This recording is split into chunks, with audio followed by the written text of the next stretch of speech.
திருப்பத்தூர் மாவட்டம் நாட்டரம்பள்ளி அடுத்த பந்தாரப்பள்ளி ஊராட்சி போயர் வட்டம் பகுதியைச் சேர்ந்த விஜயகுமார் மகன் குணசேகரன் என்ற விவசாயியான இவருக்கு நேர் எதிரே 2 வீடுகள் உள்ளன.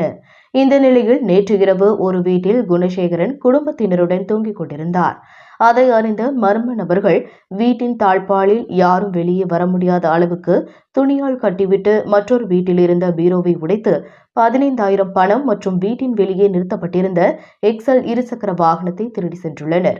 மேலும் வீட்டில் வைக்கப்பட்டிருந்த ஆதார் கார்டு மற்றும் பாஸ்புக் ஆகியவற்றை அங்கிருந்து தூக்கி சென்று 100 மீட்டர் தொலைவில் வீசி எறிந்தும் சென்றுள்ளனர். அதேபோல் அதே பகுதியைச் சேர்ந்த சின்னத்தம்பி மகன் சிவகுமார் இவருடைய வீட்டில் பீரோவை உடைத்து 7,000 பணத்தை திருடி சென்றுள்ளனர். பின்னர் அதே பகுதியைச் சேர்ந்த குப்பன் மகன் அழகிரி என்பவரின் வீட்டில் திருட முற்படும் போது அழகிரி கத்தி கூச்சலிட்டதில் அங்கிருந்து மர்ம நபர்கள் தப்பி சென்றுள்ளனர். மேலும் இந்த சம்பவம் குறித்து நாட்டரம்பள்ளி போலீசார் வழக்கு பதிவு செய்து விசாரணை மேற்கொண்டு வருகின்றனர். நாட்டரம்பள்ளி சுற்றுவட்டார பகுதிகளில் 2 வீடுகளில் கொள்ளை மற்றும் ஒரு வீட்டில் கொள்ளை முயற்சி நடைபெற்ற சம்பவம் பெரும் பரபரப்பை ஏற்படுத்தியுள்ளது என்பது குறிப்பிடத்தக்கது.